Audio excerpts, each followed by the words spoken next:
আজকের ভিডিওতে আমরা বর্তমান ভারতীয় শেয়ার বাজারের পরিস্থিতি এবং সেন্সেক্সের দীর্ঘমেয়াদী যাত্রা নিয়ে একটা আলোচনা করব।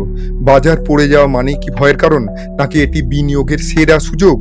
মূল আলোচনার বিষয়গুলি হলো কেন আজকের বাজারে বড় পতন দেখা গেল, সেন্সেক্সের ইতিহাস এবং এর ভবিষ্যৎ, আর মিউচুয়াল ফান্ড বিনিয়োগকারীদের জন্য সঠিক কৌশল।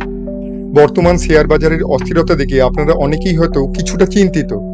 আজ 19শে মার্চ 2026 আমরা দেখছি যে সেন্সেক্স প্রায় 1900 পয়েন্টের বেশি নিচে নেমে গেছে এবং নিফটি 50 23,200-র নিচে চলে এসেছে। বাজারে এই পতনের পেছনে বেশ কিছু নির্দিষ্ট কারণ রয়েছে।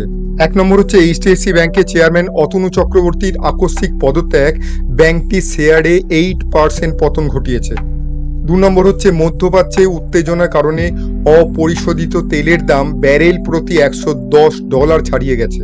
3 নম্বর, আমেরিকান ফেডারেল রিজার্ভ সুদের হার অপরিবর্তিত রাখলেও মুদ্রাস্ফীতি নিয়ে কড়া বার্তা দিয়েছে। 4 নম্বর, বিদেশি বিনিয়োগকারীদের অর্থাৎ এফআইআই ফরেন ইনস্টিটিউশনাল ইনভেস্টরদের শেয়ার বিক্রির চাপ বাজারকে আরও অস্থির করে তুলেছে।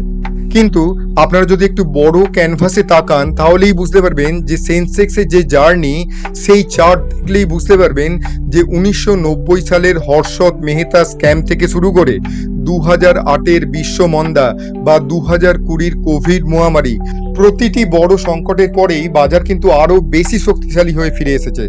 আজ 84,000-এর স্তরে থাকা সেন্সেক্স আমাদের এটাই শেখায় যে সাময়িক পতন আসলে দীর্ঘমেয়াদী উন্নতির একটা অংশ মাত্র। আর পজিটিভ নোট যদি আমরা দেখি